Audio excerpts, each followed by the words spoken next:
Yo guys, what is up? And here we are with another reading video. And today we are on chapter 12. But let's get to our suggestion book. Or book suggestion. Suggestion book. Next time.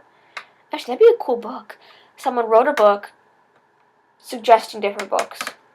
That'd be really cool. That's what the internet's for. Anyway, so today's is called Code of Honor. I may have suggested this, but I think it's a really good book. I actually haven't read it yet, but it is an amazing twist, amazing plot, and just something that, that all of us can connect to, because it has a lot to do with the war on terrorism, which, I mean, if you're living in the U.S., speaking of the U.S. right now, we know a lot about. If you're living in France, you know a lot about. If you're living in England, you know a lot about. Really, if you're living anywhere, because terrorism is worldwide, sadly. But I think that is all we need to say, so without further ado, let's get into Chapter 12. Chapter 12. Zara panicked, losing her focus as they tumbled toward the earth below them. She hit the grass hard, twigs snapping beneath her, the air fleeing from her shocked lungs. She gasped for breath and tried to move, but her ankle crumpled. A hot pain climbed up her foot, and one searing thought burned through her mind. Bastien knew. He knew about her power. As she struggled for air, Zara heard Bastien groan and stagger out of the boxwood hedge that he had fallen into. The cage lay by his feet, its door creaking against the rattling wind.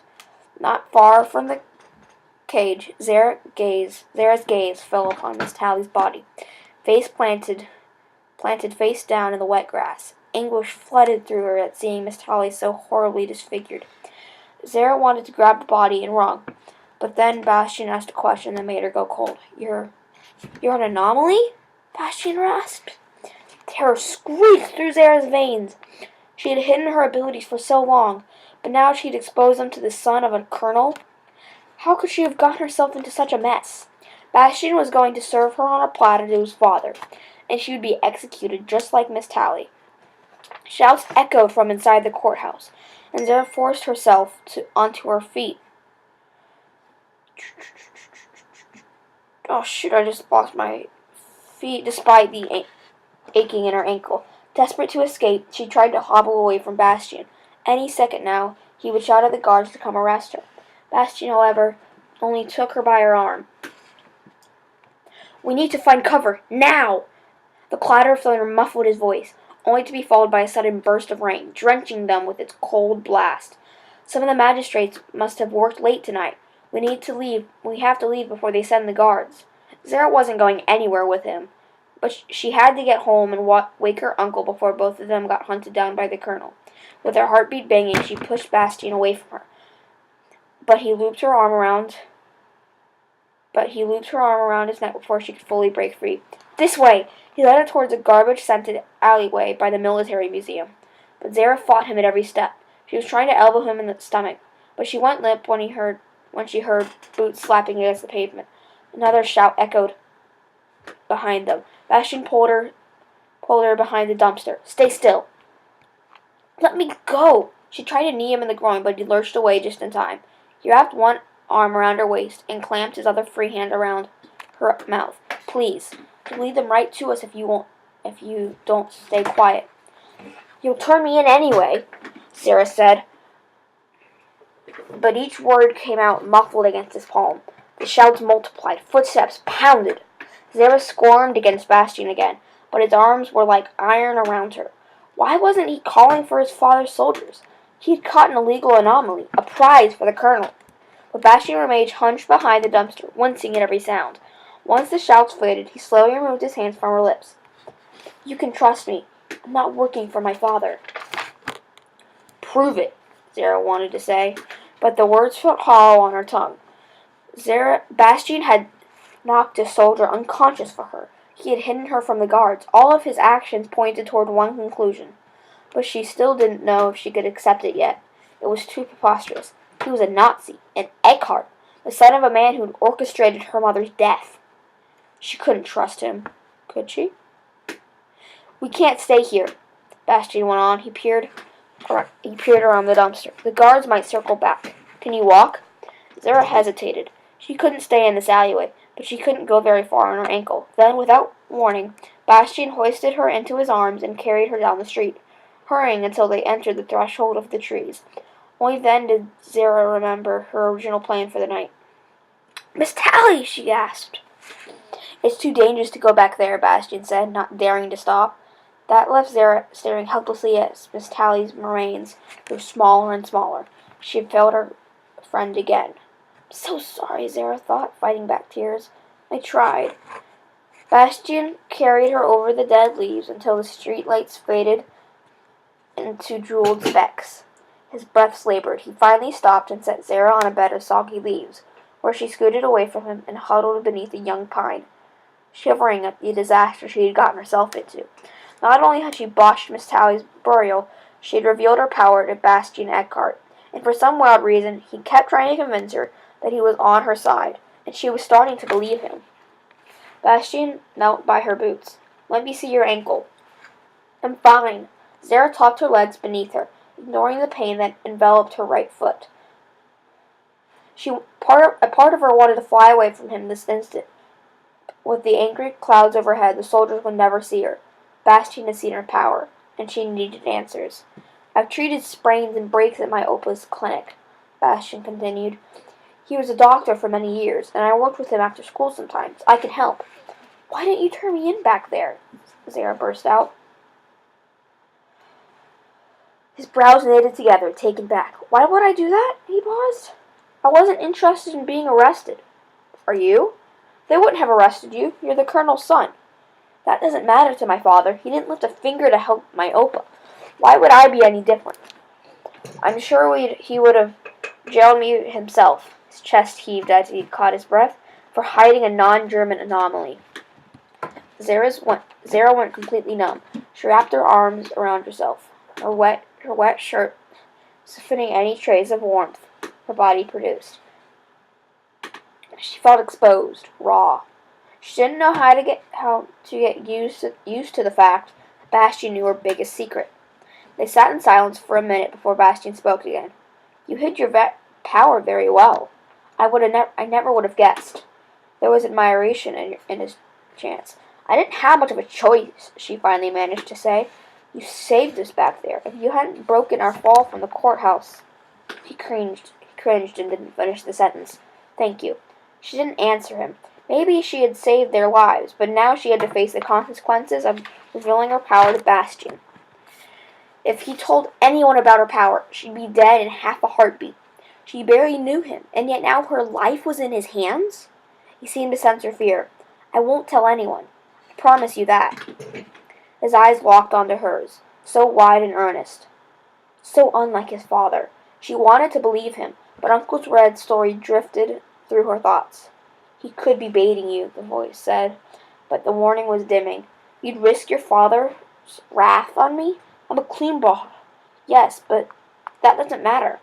It would matter to most Germans. Maybe so, but not to me. Bastian kept his eyes trained away from hers. Instead, he fiddled with a fallen leaf in his hands. Why? Zara never heard a cadet, or a Nazi for that matter, talk this way before. Farmers and laborers were disposable in their eyes, and they were treated as such. I've told you before that I'm not a Nazi. I'm not working for them. He twisted the leaf stem between his fingertips. And I owe you.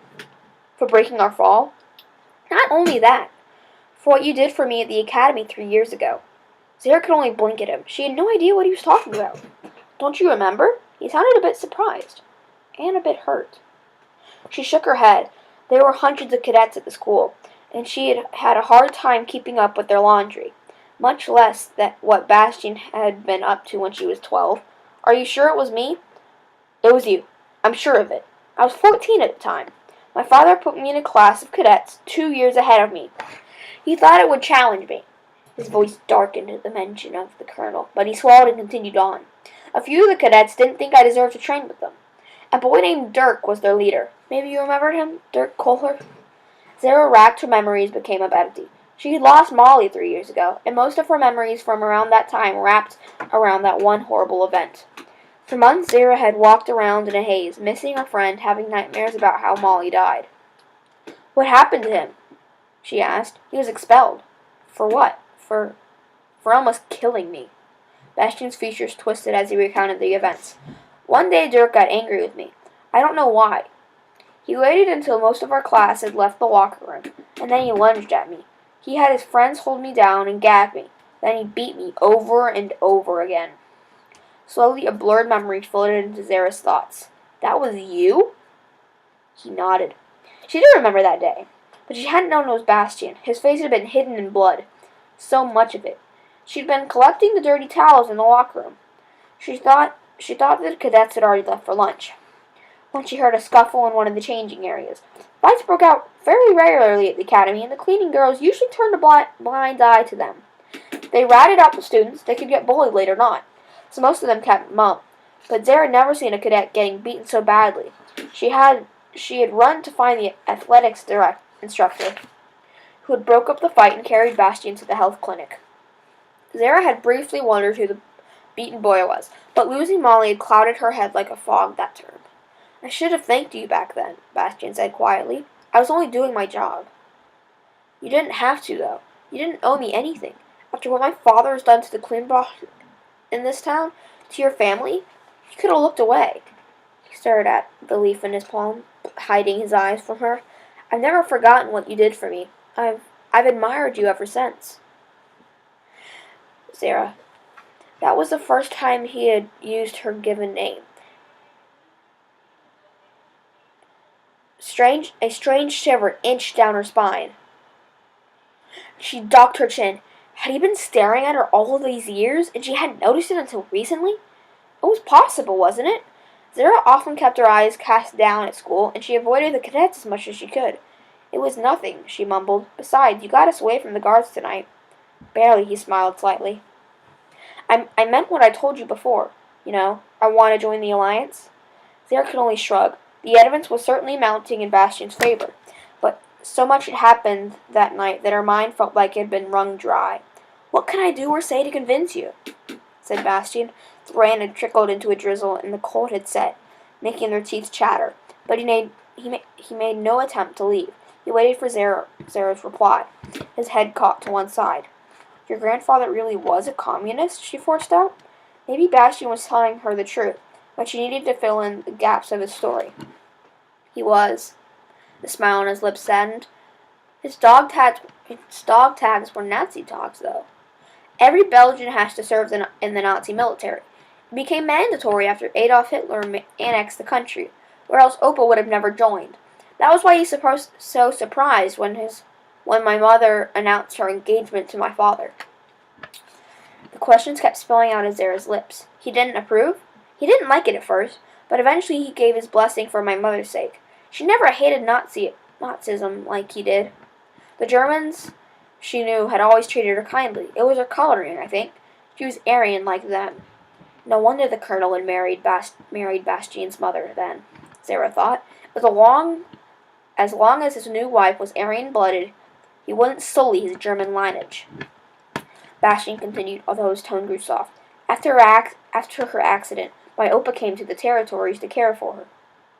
My father wasn't pleased, but he was always gone on assignment. It became easy for him to ignore his father-in-law and his sick wife. He never thought about leaving your mom? Zara tapered off, wondering if she was prodding too much into their personal life. She was surprised, though, that Colonel Eckhart hadn't. No one would have blamed him for abandoning an unstable wife. The Nazis often quietly institutionalized the Aryan mentally ill, while they immunized non-Aryan ones. Divorce? No, that wouldn't have reflected well on his career. Bitterness laced through Bastian's every word, but it ebbed once he spoke of his grandfather again. Opa raised me. He was the one I came home to from school. He always left a piece of chocolate or licorice on the counter for me. He reached inside his soaked shirt and collar to dig out the metal tags. I found these in my mother's drawer after he was killed. I think my father tried to throw them away, but she held on to them. Your dad doesn't care that you wear them? He doesn't like it, but they're Nazi tags, so he lets me be for now. It's one of the only things I have of Opa's.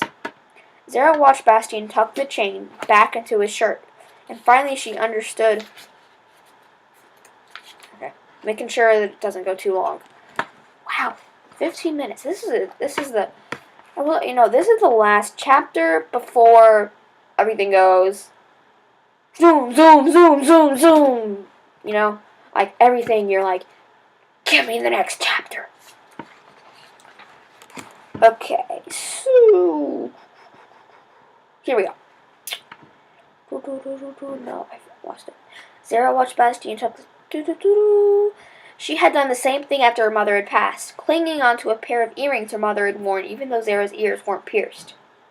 Maybe she and Bastien weren't as different as she thought. I miss him, Bastien said so softly that Zara barely heard it. After he was killed, I didn't know what to do. I couldn't talk to anyone at home or school. The Dagettes would never understand, and my father almost seemed pleased with Opa's death. He was pleased? His voice turned frosty cold. With his ranking, he could have asked for leniency when Opa was arrested. I begged him for it. But he refused. He called Opa a traitor. He said that he didn't deserve to live. Zara sucked in a sharp breath. She knew firsthand how cruel Colonel Eckhart could be, but apparently his cruelty knew no bounds. He had allowed his own father-in-law to be executed, even though he had the power to save him. She shuddered. At least she could hate the colonel from afar, but Bastien had to live underneath his roof. This is why I could never put on a Nazi uniform, said Bastien. My parents wanted that life for me, so I went along with it. But when the Nazis hanged Opa, I knew I would never follow that path. That was when I decided to speak with you. I knew I was taking a chance, but your grandfather once had ties to the Alliance, so I thought you or your uncle might too. The rain finally faded. Zara chewed her lip, trying to process everything he had told her. Doubt whispered at the back of her mind, but what if Bastien was telling her the truth? She needed to know. I read that article you gave me. You did? Surprise flickered in his eyes. I thought you might have thrown it away. I almost did. He scooted a bit closer to her, but not close enough to startle her. Do you think you can believe me then? Ever since Opa died, I've been filled with this thing to do something, she finished. Anything. Zara knew the feeling. Glancing up, she looked into his eyes to find a look of hard determination. She hadn't seen him like this before. At school, he had always blended in with the rest of the cadets, turned their noses up at the clean blonde who served them. But he had saved her from the guards tonight, and what if he said was true? He had admired her for years. Zara swallowed. Slowly, ever so slowly, he was convincing her. Silence stretched thick between them. Another minute passed, and he scooted closer again. Can you please let me look at your ankle? I know it must be painful. Zara was so surprised by the question that she nodded. Bastien swiftly got to work, untying her boot and gently pulling the shoe from her foot before he rubbed the ankle bone with his fingertips. It's just a sprain. He rubbed his hands together to warm them. You should keep off it for a few days, though. When you get home, place a bag of ice on it to help with the swelling. Thank you, Zara murmured. He nodded. She looked down at her muddy hands. Both had turned to prunes in the rain. I'm sorry about your grandfather. He sounds like a good man. The very best. More silence passed between them until Bastien cleared his throat and said, We should go. Zara nodded, eager for a change of clothes and a warm bed. She couldn't quite grasp everything that had happened since she last stepped foot in her room. Her mission tonight had been to distribute the flyers and bury Miss Tally. But now here she was, talking like friends with Bastien Eckhart, the son of a Nazi, the enemy. And yet, somehow, he was none of those things. Using a tree trunk for support, Zara tried to put a little weight on her foot. It still throbbed, but she could probably hobble on it. Zara reached out to her. You won't get very far like that. Here, let me help. He curled his arm around her, propping half of her body against him. Zara's eyes flew wide open as their sides pressed together. What are you doing? She asked, too stunned to pull away. Helping? He climbed up Zara's neck. Before tonight... Oh, shoot, I lost my thing. Before tonight, she would have never stood so close to a boy before. Bastien may have carried her from the courthouse earlier, but she'd been too shocked to notice it. But now, she did notice it. his hand on her hip, his arm warm against her back. The smell of him surrounded her, like leather books and earth and sage. Embarrassed, she tried to wiggle free, but nearly toppled in the process. Bastien steadied her, and their gazes caught. "I can manage on my own," she said. "I don't want your ankle to get worse. And I don't mind, really." As much as she didn't want to admit it, Zara needed his help to get home. Flying wasn't an option now. Not with the clouds breaking overhead. With a reluctant nod, she leaned against him, and they limped together slowly. His hands were gentle on her waist, as he guided her down the graveled streets. Step by slow step, she got used to their closeness. And even though he was a cadet, even though his father was a colonel. By the time they reached the road, Bastien's breath had grown heavy. "I can walk from here," Zara said. "We're going in different directions anyway." He didn't let go. "Your house is miles away. This is the least I can do." And then, even though he didn't have to, Bastien kept her tucked at his side and walked her all the way home. And that is the end of chapter 12. Dun dun dun! Okay, so thanks for listening. If you have any book suggestions, please make sure to leave that in the comments down below. Because I figure if you're listening to this, you probably know a good book, because you wouldn't find this book just randomly searching YouTube. Of course, I have found weird things just randomly searching YouTube, so maybe so.